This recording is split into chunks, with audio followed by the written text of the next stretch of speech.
Bandaged and bruised, John Mullington will be off work until Monday, nursing the wounds sustained during yesterday's attack. Mr Mullington had just entered a YE property to read a meter when he says a bull terrier cross lunged at him. Well, it grabbed my arm first and tore my arm open in the struggle trying to get away from it. I went to the ground and the lady comes screaming from the house trying to get the dog off me. I was screaming myself, I don't mind telling you. And when I went to the ground, he went from the arm to the side of the head, put a big wound in there. What were your feelings at the time? Terrified. Screaming and terrified. The woman who owned the dog came to Mr Mullington's rescue and dragged the animal off him. What do you think would have happened if the woman hadn't been there? Well, it had hit the side of my head and torn open the side of my head. I think the next one would have been my throat, and that would have been the end of it. How seriously do you think you might have been hurt? I would have been dead. You truly believe that? Truly believe that, yes. Why do you think that might have happened? Well, I've heard and I have seen a bull terrier attack before, and that's where they ultimately go, to the throat, and they don't let go. Mr Mullington's wounds required 7 stitches to the top of his arm, 4 underneath, and another 7 to his head. It's believed the dog has now been destroyed. Shortland Electricity Chairman, Councillor Ivor Peebles, assumes legal action will be taken to recover medical and ambulance costs and lost wages. He says Shortland Electricity will write to consumers with the next quarterly accounts detailing the legal and physical dangers of having savage animals loose in yards. He says the responsibility to attempt to protect employees rests with consumers, not Shortland Electricity. We most certainly don't accept any responsibility whatever, for the simple reason that we're responsible for our employees with regard to their moving up to the premises, that once they move inside that front gate, there is within reason with regard to anything that's unforeseen, such as savage animals. That is the responsibility of the landholder. Councillor Peebles says if people have protective dogs, they should let Shortland Electricity know. That way details can be recorded on a computer and meter readers can be warned. Belinda Borissow, NBN News.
For identification purposes. We've got areas when we have, for instance, about 4.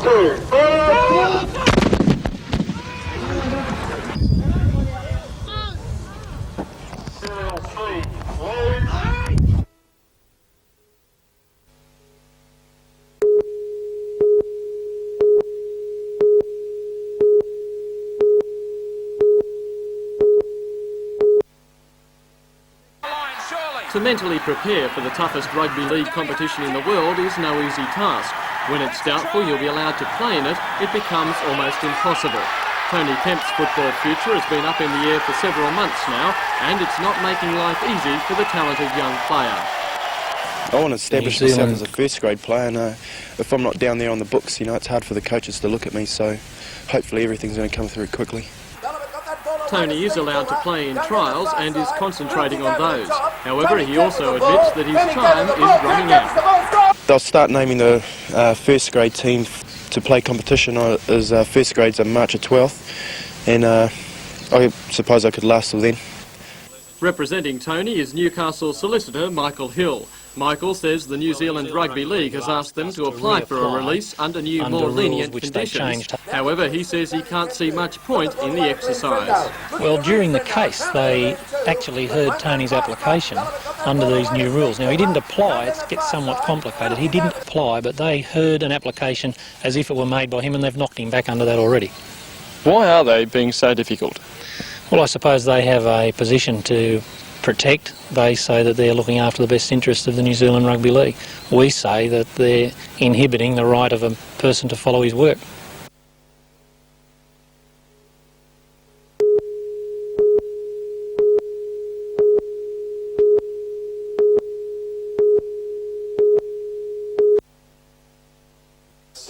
Topical at the moment. Well, I mean, if it can help anybody, you know. White power.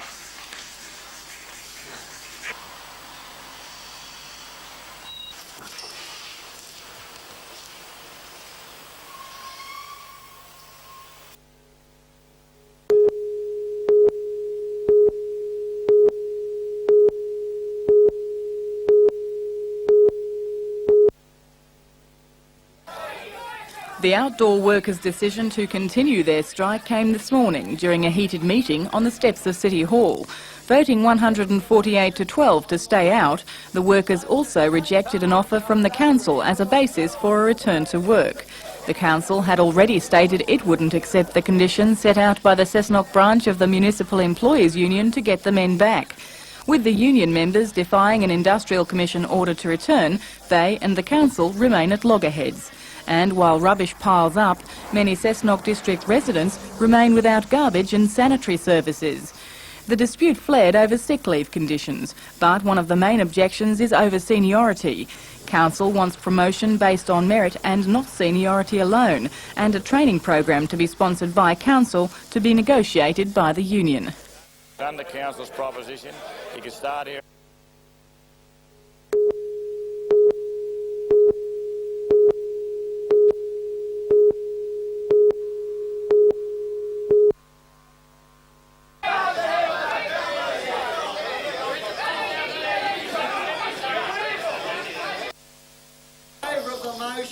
On my left. Those against. Come on, fellas, over here.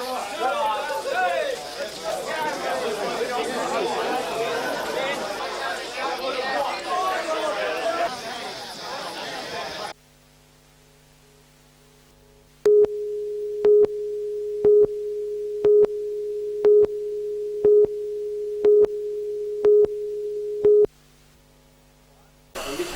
Firemen using breathing apparatus quickly controlled the fire, but for the pensioner couple who owned the house, the damage was done.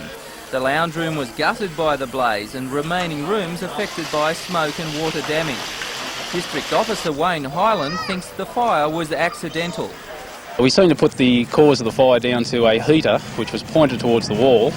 Now the radiant heat has gone onto the curtains, flashing across the ceiling, and the amount of fire damage has been fairly substantial in a small time. Isabel Wibberley, daughter of the owners, was just leaving the house when the alarm was raised. And I was reversed the car, and my second youngest daughter came out and she screamed that Nanny's house was on fire. And I didn't believe her. It was just incredible, and I went round. It was gone. Neighbours and friends comforted the family, and although insurance will pay repair bills, many special family items were lost to the fire. Peter Ryan reporting for NBN News.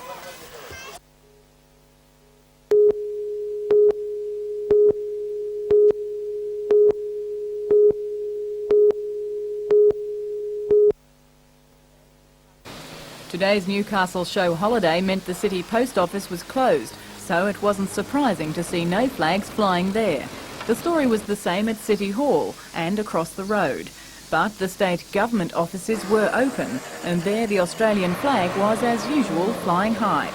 The Adamstown RSL Club Co-op also flew its flag as usual, as did RSL branches at Cessnock, Merewether and Newcastle. At Hamilton, the flag was also flying, following a decision last night by the Hamilton RSL Board of Directors. The Board of Directors decided very strongly that we do not fly the flag at half-mast because of the atrocities that the Japanese and Emperor Hirohito implemented in the war. If a club member had died today, he says the flag wouldn't have been flown at half-mast, lest it be seen as sympathy for Emperor Hirohito. Instead, it would have been flown at half-mast tomorrow. But that idea wasn't shared by the Gallipoli Legion Club at Adamstown. The flag was half-mast there this morning to mark a life member's funeral, but was raised this afternoon. Jack Griffith says the flag at half-mast had nothing to do with Emperor Hirohito's funeral. I think his death is a cause for celebration more than anything else. Do you think that feeling is shared by many others? I would say so. Anyone who's served against the Japanese and knows of what went on certainly would share those feelings. It's all right to say we can't bear old grudges. If it's in your nature to forgive, by all means do so, but never forget.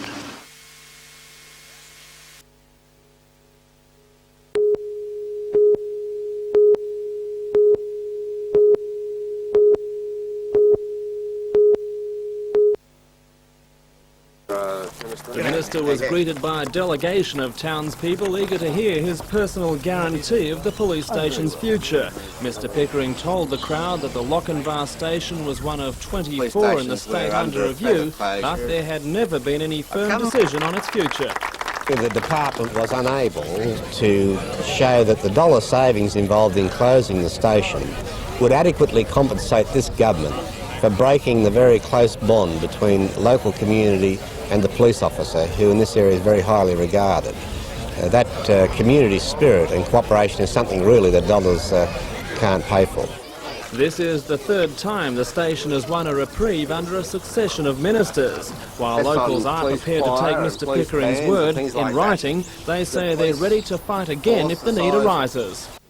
We're appreciative of the police force in the community because we believe in police in the community and community being involved with the police, and so it was very much a combined effort. Police morale received another lift with an announcement of good news for Newcastle police sergeants by Police Association President Tony Day. For some months, the sergeants have been told by the police department that they're overstrength in Newcastle and 10 will have to be transferred to Sydney. Mr Day says talks late yesterday have put that proposal to It would rest. appear so. I believe that the Superintendent in charge of personnel for the Northern Region spoke with a number of the police in Newcastle as late as Thursday, and he informed them that a number of them should volunteer to go back to Sydney so as to find places in which to go. However, I've since spoken with Assistant Commissioner Rowan, who's informed me that he has no intention of touching the police in the country areas or moving them back to Sydney.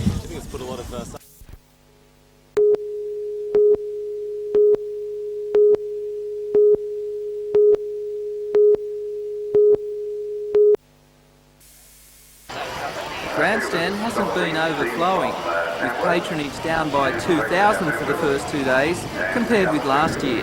The faithful, however, were today treated to one of the great country show traditions, the Grand Parade. Led by the ringmaster, the elite showed their wares, proudly exhibiting the winning ribbons which mark them as champions. In the exhibition halls, other champions were paraded. This painting, entitled Barnacles, won the traditional painting section of the show. Jack Ellen from New Lambton won the champion pot plant. His secret? A mixture of water and the contraceptive pill. The pugs, silky terriers and chihuahuas were judged today in the toy dog section. Dog owners travelled from all over the state for the show. The winner, Philippe, a Maltese, is owned by Wyong breeder Kay Mortimer. He's my love dog. He sleeps on my bed and everything like that. He's my first champion that I've bred. So that's why he's very special. The show winds up tomorrow.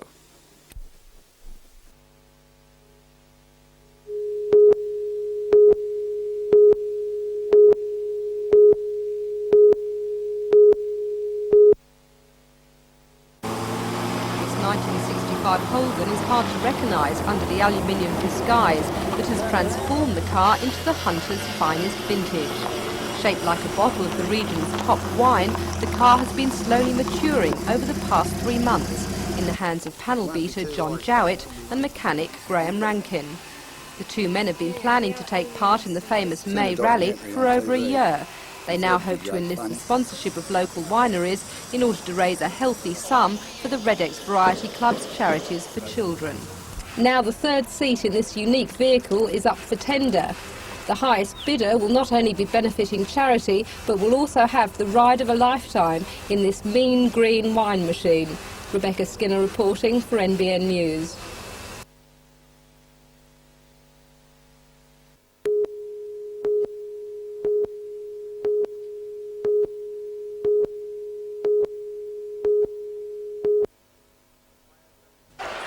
With players such as Peter Johnson, Michael Hagan and many others having strong games, the Knights couldn't be happier with their on-field performances, as well as helping the telethon. But I believe telethon will get more than 10,000 out of the game. It's not been determined yet. As you know, we're still counting bucketfuls of dollars and 20 cents and all from the bucket brigade that was laid on the day, and our raffle and our gate monies to come back from the security firm. But yeah, well in excess of 10, I'd say. Would have been happy with the new players, especially Michael Hagan. Michael Hagan's an outstanding player. He did a couple of things yesterday that we weren't able to do last year. He threw a couple of wide balls, one to Diary Cave. He had a very good game, scored a try, a kick over the top try in reserve grade, and scored in the corner over here in first grade from this great pass from Hagan. He also put Glenn Frendo into the clear. He's a very classy player. Peter Johnston, very good buy back from Sydney. Played with West here, as you know, came back from Sydney, was probably the best forward on the park yesterday. But many good players. Gary Worth is running into form. Our regular players that we know from last year, Sam Stewart and the like, the performances are very strong still. They're not going to get off the bus and get away without bruising when they come to town.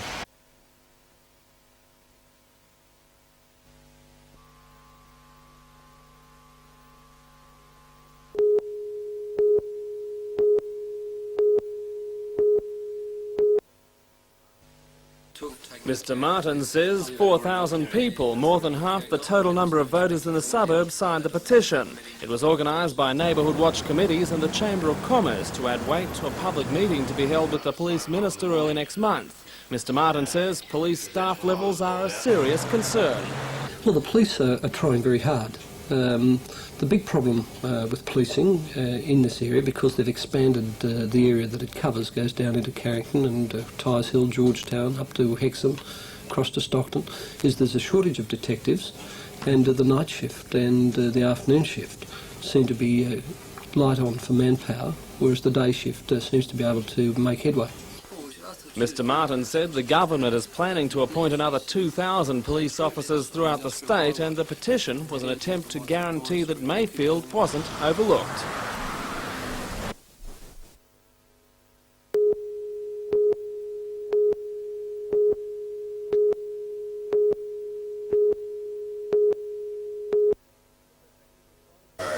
Professor Hendershot is a Fulbright scholar and a member of the Department of Finance at Ohio State University. He's currently researching home ownership in Canada, the United States and Australia. While he says populations are alike in their desire to own their own homes, Australia's high inflation rate and interest rate make it an exception. He says young home buyers need help. Firstly, he wants the government to reactivate the First Home Owners scheme at the same benefit level as it was in 1983. He also wants to see easier repayment terms. He says loans could be over longer periods and at lower rates. We ought to tilt the mortgage payments. I mean, people start off with a 15% mortgage. They have to pay $1,000 a month. They pay $1,000 a month forever, even though their incomes and prices are going up. They should start off paying $600 a month and have that rise over time. Do you think that's the situation that the banks would tolerate? Well, the banks ought to encourage it in some sense, because they're the ones that will get more business. They have to make sure their money is safe, but there's no reason that instruments like this cannot be designed that are safe for the lender. If the present situation continues, what do you see as the...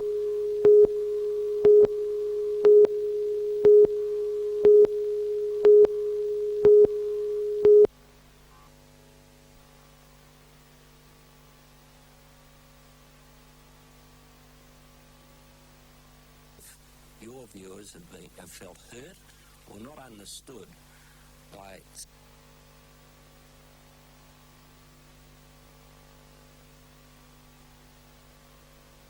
Prime Ministers and Treasurers should never speculate about the future level of the currency.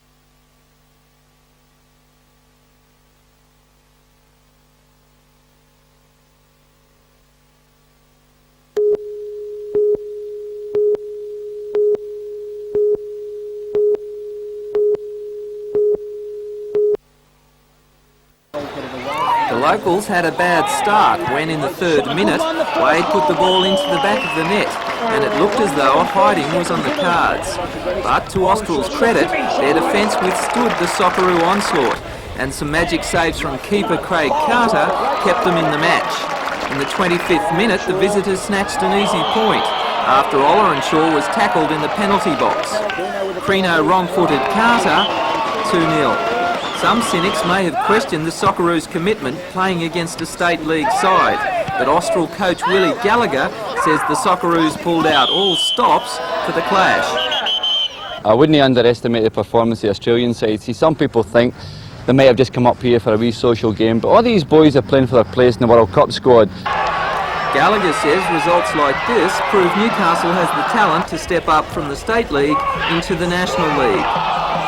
Despite a disappointing crowd of only 3,000, organisers say $5,000 from the match will be donated to the NBN Telethon.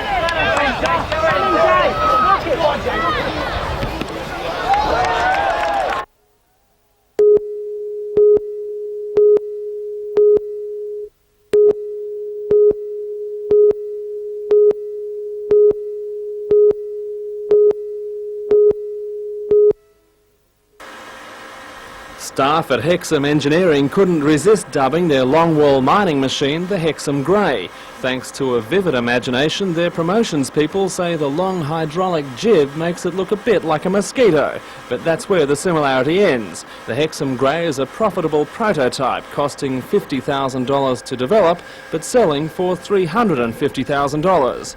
The designers say it's an example of a new approach to Australian manufacturing. They've taken another product design and improved on it by cutting down on the number of parts. By recycling components from earlier model machinery, they've also cut down on costs. The Hexham Grey will begin trials next week at Liddell Colliery, but already development manager Gary Lovett is talking about new markets. The market potential will depend on the introduction of longwall equipment into Australia.